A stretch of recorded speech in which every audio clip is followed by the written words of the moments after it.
Now what's good, gangsters? Hoping everyone is having a good one. Today we're going to be talking about how to get Chipper Jones the fastest and most effective way possible. It's going to involve basically a lot of community market when it comes to creating buy orders, and then other game modes will also affect how fast you can get Chipper Jones. So you want to start off, and I give this advice to each and every single person, with each team that does not have a diamond. For example, we're gonna have the Orioles here that I already have the full set of them. You're gonna go ahead, collect all of them, put a buy order for each and every single player, and once it gets sold to you, you're gonna collect all 40 or whatever amount there is, because you don't want to wait until a roster update, because whenever a roster update drops and they do a transaction roster update, meaning that players that get called up get added into Diamond Dynasty, clearly because that card did not exist previously, that's why those prices inflate, and that's why there are a ton of buy orders for them. So after you knock out the Orioles, and I'm gonna be giving you a team by team guide of how to do it. Now the most effective way, before we even go to another team, to knock these teams out is you go to the marketplace, you see what these cards are selling for. He's a little inflated right now because clearly he threw a no-hitter. A lot of people probably predict that he's gonna go gold, so that's why his price is a little inflated. You never just want to go ahead and outright buy a player for the price listed. You always want to go ahead and create a buy order, and in order to be the first one to be sold the card to, you need to basically put a bid that's gonna be one higher than the price on the right. So if I wanted this John Means, I would put 726, and then I would be the first buyer willing to buy him at that price that someone can sell him to me for. Now, sometimes the sell order prices, they are heavily inflated, and there might be some at the bottom or near the bottom of the sellable that is a price that you would rather pay. So make sure you guys pay attention to that. But if John Means goes gold, then the price you're paying right now isn't a bad price. And you're gonna do the same thing for each and every single player. For example, you see that Anthony Santander at 192 has 10 buy orders, so you can easily place one at 201 since 200 has 20 buy orders as well. It's gonna take forever, but you're gonna be looking at each and every single player from the team, and you're gonna go ahead and put buy orders. Now, when it comes to a team like the Boston Red Sox or any team that has a diamond in general, what I want you to start doing is buying each and every single comment on the team. And right now you can probably buy a ton of them for just 5 stubs. So make sure you guys go ahead and check out each and every single team's roster and start knocking out all the commons, start knocking out all the bronzes, start knocking out all the silvers, and then start knocking out all the golds. But you will only start knocking out the golds, for example, after you have completed each collection for a team that does not have a diamond. So I'll tell you each and every single team that I want you to do before you start working on the Boston Red Sox, commons, silvers, bronzes, and golds. You want to do the Orioles. Next team that doesn't have a diamond is going to be the Detroit Tigers. After the Tigers, we got the Kansas City Royals. After the Kansas City Royals, you have the Oakland Athletics. After the Oakland Athletics, you have the Seattle Mariners. After the Mariners, you have the Texas Rangers. After that, we have the Chicago Cubs, surprisingly enough. And then we go to the Miami Marlins, which were actually above the Chicago Cubs. They also do not have a diamond. You go to Cincinnati, no diamond there. You go to the Pirates. And then last but not least, we have the Diamondbacks and the San Francisco Giants. After you guys complete each one of those teams, that's when I want you guys to go to the Boston Red Sox and just start buying all the commons, all the bronzes, all the silvers, and then all the golds.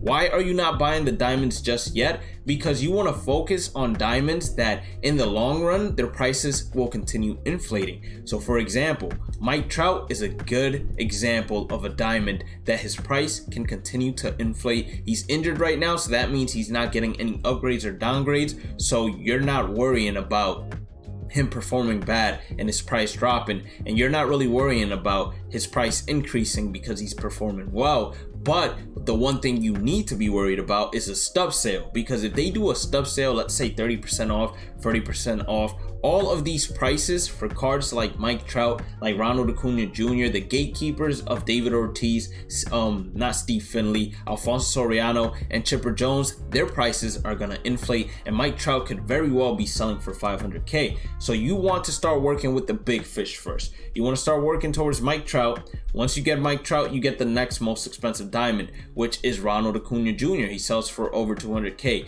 You start working towards those two big fishes, and then you start working towards each and every single big fish after that. But as you're doing that, you want to start knocking out all the commons, all the bronze players, all the silver players, and all the gold players of all the other teams, because as you do that, you're going to be working towards collections and getting yourself some stubs that will replenish basically what you're doing. Now, when we're talking about other game modes and how other game modes can help you, we will take a look at the Mets, for example. Now, I know some of you might not have the stick skills to go 12 wins in Battle Royale or to go 9 wins, but you're gonna develop the stick skills. All it takes is patience, practice, and not going into each and every single game to basically win. Go into each and every single game with the mindset of just improving as a player. We got this last night's stream. We went 12-1, got ourselves Jacob deGrom. Battle Royale is going to be one of the best ways to complete collections, because in Battle Royale, for winning 3 games, you get yourself a silver.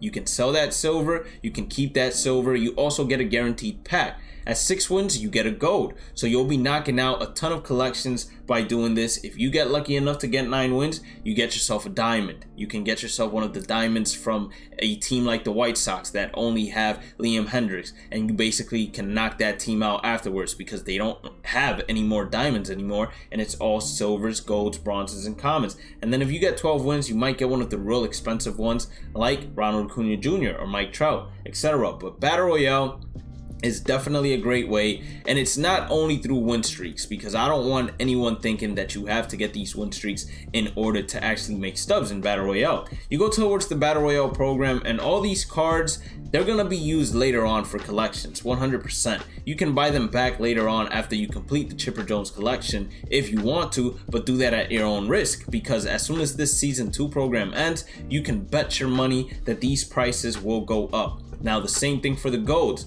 but if you really wanted Chipper Jones that bad and you wanted to complete the main collections that bad, you would start working on the Battle Royale Season 2 program. You would get a player like Roberto Clemente, which you can either A, sell, or B, keep for later on. But most importantly, the Battle Royale Flawless Pack, you would get these 2 diamonds, and you can easily sell both of the diamonds that you get. Hopefully you get lucky with the Ballin' is a Habit or any of these packs along the way, and you can sell those cards, and with the stubs you make from those cards, you can once again begin working on those collections and continue doing collections. When it comes to ranked seasons, you don't even need to hit 900, but if you hit 900, you're going to be popping. You can easily get yourself those 40 wins by playing a ton, and by playing a ton, you should be getting better at the game as well, so it should be easier to hit 900 rating, and then you can just sell those diamonds as well. Now keep in mind, whenever I tell you something along these lines, take it at your own risk, because most of these diamonds, they're going to be used for collections later on. But for certain collections, you get a ton of players. Like Rookie, you get a ton of players. Breakout, you're going to get a ton of players. The more rare collections are like Prime, Postseason, Awards, Signature Series. Collections like that are a little bit more rare. Now, when it comes to events, this is another great mode for you to go ahead and just grind. These cards, as soon as the event ends, since they were exclusive to the event, they rise up in price. And then when the collections come out, because a lot of people won't have that card in particular, they're gonna rise up in price again. So using those 3 online game modes, it's gonna allow you to complete that Chipper Jones a lot easier and more effective. And if you don't want to play any online game mode at all, another great way of getting Chipper Jones is 1, doing roster update predictions investments, B, doing monthly awards, or I should say Tops Now cards, buying them, investing in them, and then when monthly awards come out, selling them. Or C, you can go ahead and do the 3rd inning program bosses, or I should say the 2nd inning program bosses, in order to sell them later on. Just buy a ton of them. You can do the same thing with sets. I think Breakout is going to be the next one.